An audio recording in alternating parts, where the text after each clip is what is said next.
Hi, Elaine. Hi. Naomi. Nice to meet you. Nice to meet you too. Well, welcome to SOM Consulting Firm. Thank you.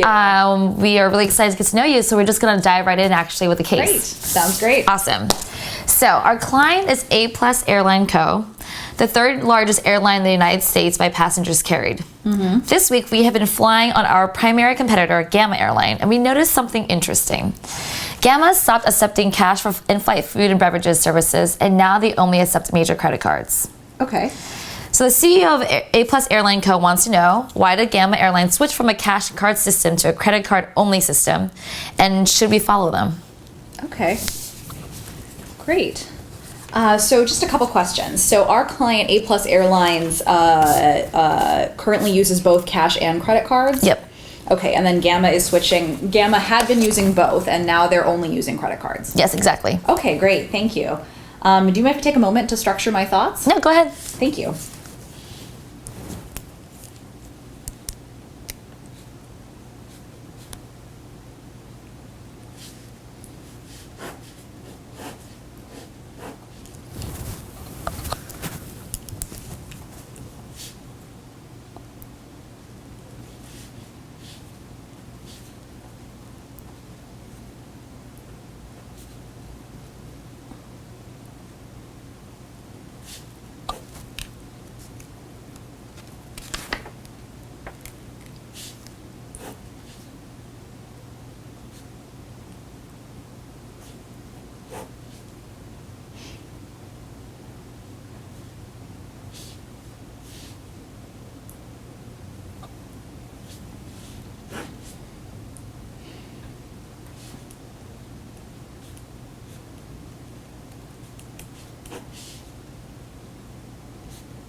Okay, great.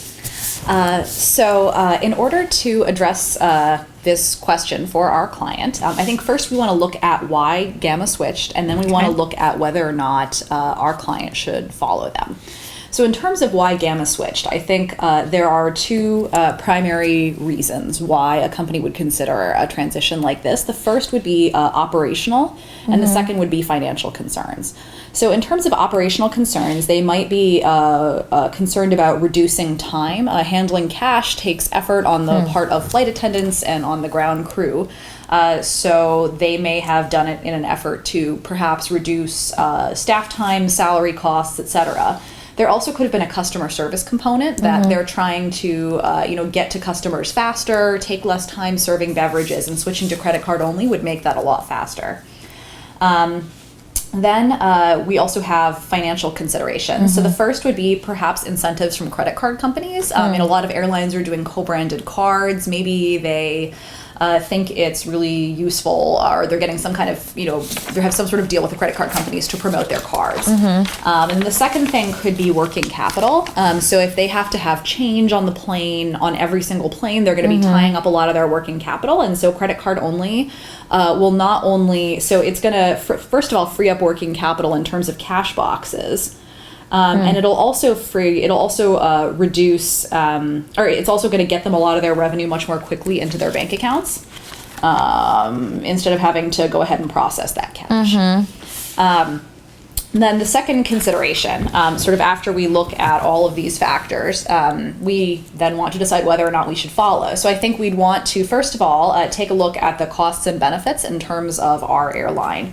So in terms of the costs, we would want to look again at these operational and financial considerations. Would we be able to save money on staff time, free up working capital, improve customer service, etc. And then we'd also want to take a look at potential costs of switching. So first, there could be logistical issues in terms of getting, perhaps more credit card readers. And we'd also need to think about the impact of something like a technological failure. So what would happen if the credit card machine stopped working mid-flight?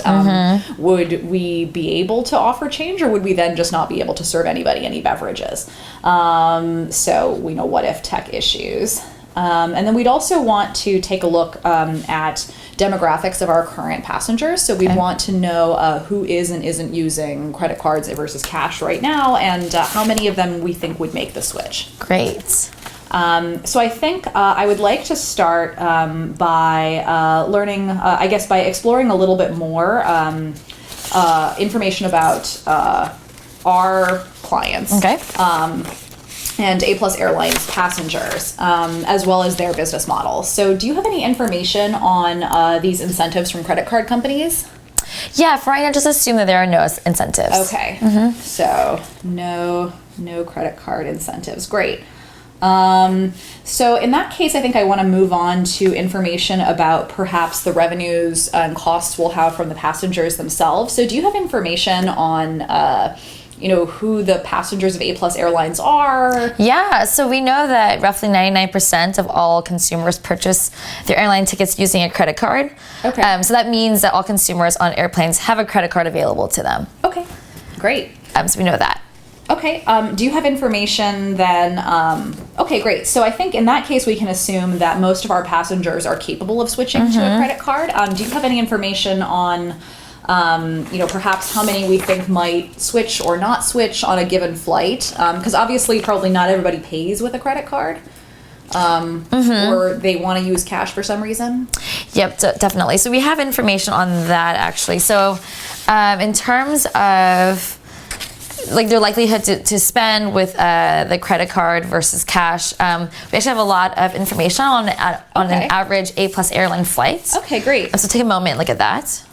Okay, great. So it looks like we're looking at a seating chart of a typical A+ airline flight. So it's got information here about seats divided by first or economy class, as well as the type of traveler, whether they're business or leisure. So I think what I'd like to do is calculate how much the airline currently earns from these passengers and how much we think they might lose, because here we have information on cash versus card purchases. So we can then start to get a sense of what they risk losing if they make this switch. Great. Sounds great. Okay, great. So we have a total of 200 seats on the plane. 25% are first class and 75% are economy class. So the first class load factor is 100%, which means that, okay, so we have first class and then we have economy class. And I see here that first class passengers receive food and beverage. So I'm just going to go ahead and say that they're earning $0. Can I assume that? I mean, they're earning. Oh, yeah, sorry. A+ Airlines is not selling any food and beverages to these. So I think we can go ahead and disregard that for the purposes of this calculation. We can always come back to it later. So in terms of economy class, they've got a load factor of 80%, and half are business and half are leisure. So in terms of business passengers, it means that, so 75% of all seats are economy. So economy seats are 75% of 200 is 150 seats, and they have a load factor of 80%. So that means that there are 120 seats that are filled at any given time. So 120 filled, so 60 are business and 60 are leisure. Now, I have information here that says that 75% of business class passengers purchase food or beverage on a flight with an average spend of $10. So that means that 25% will get $0. And then 75% of the 60, which is 45 passengers, will spend $10 for a total of $450 spent by business class passengers on a typical flight. And then for leisure passengers, only 25% purchase food and beverage, and they spend an average of $5 each. So that means we have 15 passengers purchasing $5 a piece, which equals $75 earned from these passengers. So that means that our total spend on a given flight is 450 plus 75 equals $525. And of this $525, can I assume that these cash and card purchases are the same between business and leisure passengers? That's a great question. Yes, you can. Okay, great. So that means that 20% is cash of that 525 and 80% is card. So that means that we're going to have, let's see, let me just make sure I calculate this correctly. Yeah. Okay, so we're going to have $105 of that is coming from cash. And then the rest of that $525, which is $420, is coming from cards. So if we switch to cash, assuming that, or if we switch to credit card only, I think we can assume that all of the 80% who are already paying with card will keep purchasing, but that this $105 here is at risk. Do you have any information on how many, like what percentage of passengers you think might switch to, or might decline to purchase if they can only use a card? Yep. So I think you're right in terms of, not assuming that we would lose all of them. So right now we can assume that we'll lose 1/3 of cash customers. Okay. To this. So that means that we're going to lose 1/3 of this $105. So let me just calculate what that is. It's going to be, so we will lose $35 worth of, yeah, that's correct. $35 of that cash per flight. So, based on the sort of overall income here, 35 out of 525 is less than 10% of our current revenue per flight on food and beverage, which I imagine, depending on the cost savings we might enjoy or, changes in working capital could be offset. So I think preliminarily it's definitely worth diving into this because it looks like a relatively small loss, but I think I'd be interested in learning a little bit more about what the other gains might be from this kind of switch. Yeah. So you mentioned cost and working capital. Which one do you want to start with next? I think I'd like to start with information about I guess sort of any kind of cost savings that I think A+ Airlines might have from this. So do you have information on for example, any kind of operational considerations, for example, time saved by staff? Yeah, actually, so before we dive in, I know you detailed that a bit in your initial framework, but could you dive a bit more and brainstorm some more types of costs you think would be involved? Sure. So I think in the switch. So when you say costs involved in the switch, do you mean potential savings on the part of A+ Airlines or costs that they're going to have to incur to make the switch? Both. If you could just brainstorm both, yes. Sure. So I'll start with potential costs to switch, and then I'll talk about potential savings. So in terms of switching costs, I think these would probably come primarily in the form of personnel costs, and then in the form of sort of PP&E type costs. So in terms of personnel costs, we'd have to spend money on training. We would need to institute a new process and really try to get all of the staff on board who might not be totally comfortable with this switch. We also might want to have to beef up our IT support because, as I mentioned earlier, if there were a technical failure, if we weren't capable of accepting cash, that could really, we could end up losing all of this money per flight. And of course, at least in my experience, credit card machines do stop working from time to time. And then the other cost would be something like PP&E. So we'd probably need to purchase new credit card readers. These days with all these chips coming in, we might need to upgrade, be better capable of accepting international credit cards, that sort of thing, which could be another major cost. And then in terms of potential savings, I think that could come in several forms. So there would be the really direct savings and then the more indirect savings. So indirect savings is what I was talking about before with having potentially more working capital. Okay. I think the direct, and then another sort of form of more indirect savings might be sort of benefits from pushing credit cards, like our co-branded credit cards. And then in terms of direct savings, I think some of it could be, again, personnel savings. Perhaps we'd need fewer flight attendants or a smaller finance department. I think another form of savings could come in perhaps customer, well, I guess this would be more of an indirect thing, customer satisfaction. How so? if you're a customer and you're waiting for the beverage cart to come because you really want your coffee, and the flight attendant is taking time counting out dimes to somebody, it's probably really frustrating, especially if it's an early morning flight and you're a consultant. Perhaps I'm used to that. Yeah, exactly. So perhaps if customers feel like they're getting quicker, more efficient service, they're going to be more satisfied.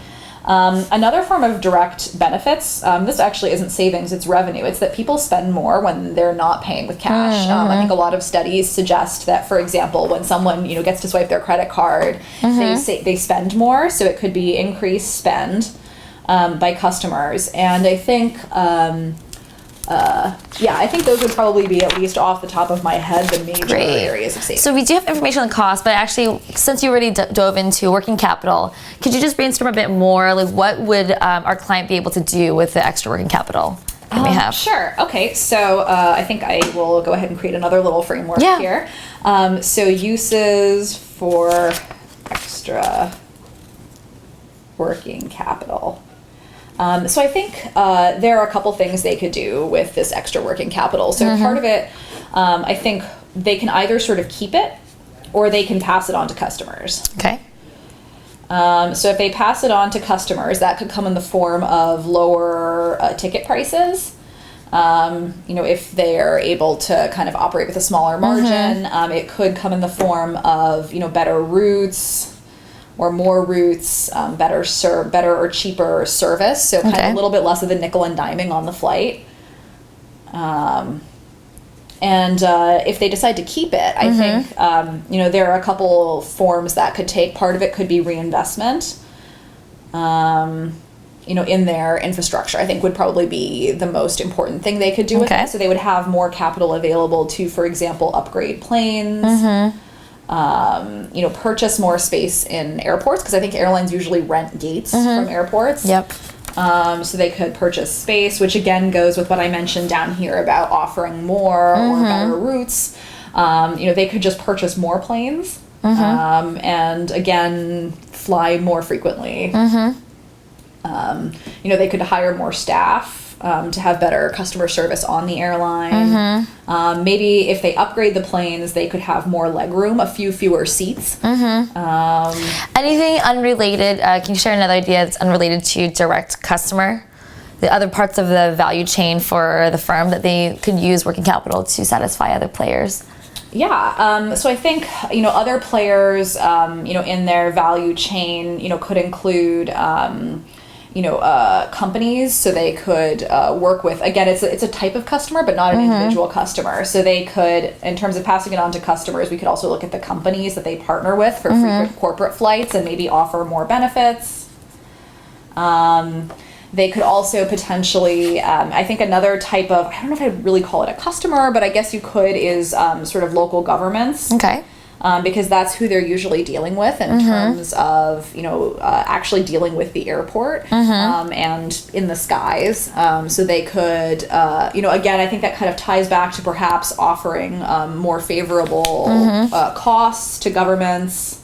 So more favorable terms, again, more frequent flights, that sort of thing. Great, awesome, thank you. That's good. So now I'm going to give you information on, so you talked about costs, and I think you covered a lot of the key ones, and so this is something that our team was able to gather from A+ Airlines. So this looks like it's information on the cash management versus credit card processes for A+ Airlines. Just without even reading what's on here, I can see that the cash management process is way more complex. There's a dozen boxes on here compared to only a few for credit card process. So it looks like for the credit card process, the flight attendant swipes the card and it goes right through to the bank account minus a 2% fee for a credit card. So, there's a negative that they have to pay a fee. But for cash management, it seems that, so the cash handler has to put change on the plane. So $50 on every single flight, which again is that working capital I was talking about. So that means if A+ Airlines is a large, they're a large carrier, they presumably have hundreds of planes. This means that they have, thousands and thousands of dollars tied up at any given moment in these cash boxes, which is something that they could be using for something else. So the flight attendant has to take the time to collect cash, deposit it into a lockbox, and there's lots of checks and balances on the way here, getting it to the bank and reconciliation and that sort of thing. And there's actually also a 2% fee for cash. So that's actually a wash in terms of what our client has to pay out. It's also a difference. It takes 24 hours from swiping the card to getting the money in the bank account versus 31 days for cash, because it has to go through the armored car service and cash processing and counterfeit collection. So that's also a big negative, and again ties into this working capital. Yep. That whatever revenue they do get is really tied up in this process versus credit card where they get it right away.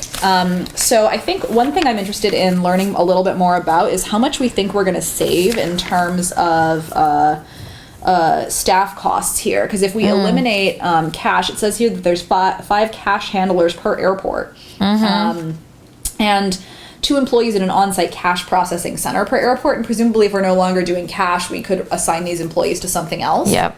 So do we have information on how much that's going to cost? Yeah, I think you picked up a lot of the key differences between the two. And so our team did the math, and it's going to be about $35 per flight. Oh, okay. And I think I calculated back here. Yeah, exactly. So we're going to lose $35 in revenue, but we're going to save $35 in staff costs. Yep. So that's going to end up being a wash. But I think that potentially some of these other benefits I talked about, so the increase in working capital, the perhaps extra spend if customers are paying with credit card instead of cash, will end up being a net positive for our clients. So I think, this is probably a really good move. And I think this pretty much explains why Gamma made the switch as well. Great. Well, can you take a moment just to summarize what you found so far for our client? Sure. Do you want if I take a moment to just jot down my thoughts? Yeah, go ahead. Great. Thank you.